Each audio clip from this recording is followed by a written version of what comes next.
ang nagpakilala sa akin ng negosyo, nagtitinda ng Yakult. So marami ang nagtataka, doktor ka na, may pinag-aralan ka, nagtapos ka ng maraming beses, nakikinig ka sa nagtitinda ng Yakult. Sabi ko, bakit hindi?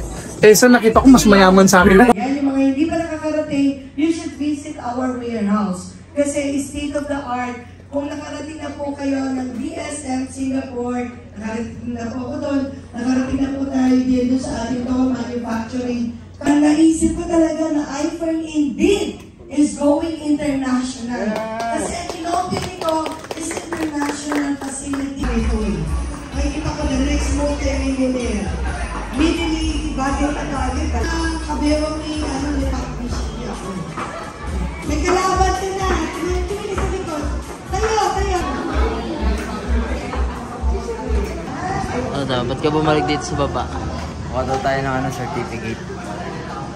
Ano yan? Certificate. Basta yun yun. Basta yun. Sabi mo? Bad news. Bakit? Akala ko makakuha tayo ng certificate. Ha? Akala ko makakuha tayo ng certificate. Ano makakuha mo? Next week na daw yung mga big time.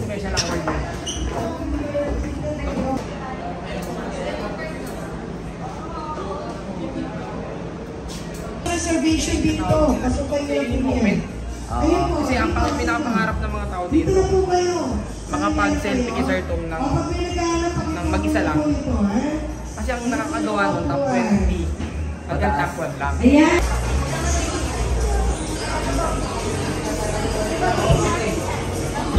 Tatanungin tayong doktor. Yes, Idol. Congratulations. Hindi-interview kita na kasi anong background ba and paano ka nakarating sa ito? Ako po ay isang health center doctor. So sa LGU po ng Parañaque. So nangyari po sa akin, yung aking upline, nagbabaybay sa Silang, Cavite kasi po nag-distribute po ng products. Nagkataon na padaan po sila sa isa sa mga pharmacies na pinagdudutian ko ng libreng konsulta. Wait, Doc. Anong name niyo, Doc? Doc Romer Supahan po. Tapos po, nakita yung pangalan ko sa tarpaulin. Nagbaka sakali lang siya. Kinuha niya po yung pangalan ko, tinawagan. Kinabukasan, nakita ko kami. May number po kayo doon sa may tarp? Oo, magal lang siya nun. Meron po. So ngayon sa akin po, sa may Cavite, may mga pharmacist tayong business partner sa Amadeo, sa Silang, sa Trece, sa Gentry, sa Binyan. Yun po yung ginawa natin sa kanila. Ano po yun? Kumuha kayo ng package agad or bumili muna kayo ng... 7. Okay, pang-pack agad. Tapos, yun, nakita po natin na talaga nakakatulong po siya sa pasyente natin. Tinuloy-tuloy na po natin. Meaning po, Doc, inilagay niyo sa pharmacy or meron kayong Ako po kasi sa health center, dahil ang pasyente ko po indigent, ginawa ko retail. 10 days yung ino-offer ko sa kanila. Kasi nga, since indigents po yan, medyo kulang ang budget. So at least pa 10 days yung vitamins natin sa kanila. Dinidepende po natin sa pasyente po natin. Pag nakukutuban naman natin na medyo kaya naman, by the budget. Pag nakita naman natin na pamilya sila, package na. Kasi nga mas practical po. Opo, actually maganda po nakausap namin kasi hindi talaga namin alam paano kami mag-execute sa mga documents na kakilala namin. Mostly sa mga LGUs po kasi iniisip nga namin dahil sa government, baka mahirapan kami lalo pag sa mga budget. Para po sa budget, kayo nag-personal na ano? Kumbaga, hindi ko ginamit yung sa budget ng government. Yes. Pero yung sweldo ko, syempre. Yun. Mga bonus natin, kalalabasan ng bonus, sa magandang maghatak ngayon. Magandang maghatak ngayon. Tama lang. Di po ba? Tapos kayo, maswerte kayo.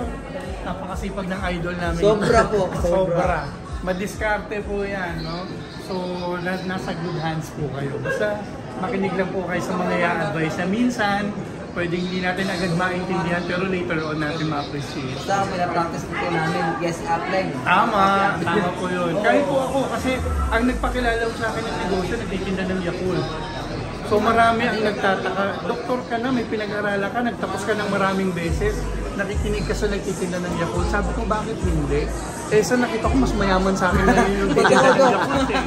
Diba? So ba't ako hindi maniniwala? No? Baba lang natin ng konti yung pride. Yun lang po. Tapos makinig lang tayo kasi hindi rin naman nila tayo ipapahamak eh. Kung gusto din nila kung ano yung naabot din nila, maabot din natin or baka higher. din po itong mga idol ko na to. Oo nga po, ito talaga yung pinakamasipag namin. Ay, sobra po yan. Gwapo pa po to.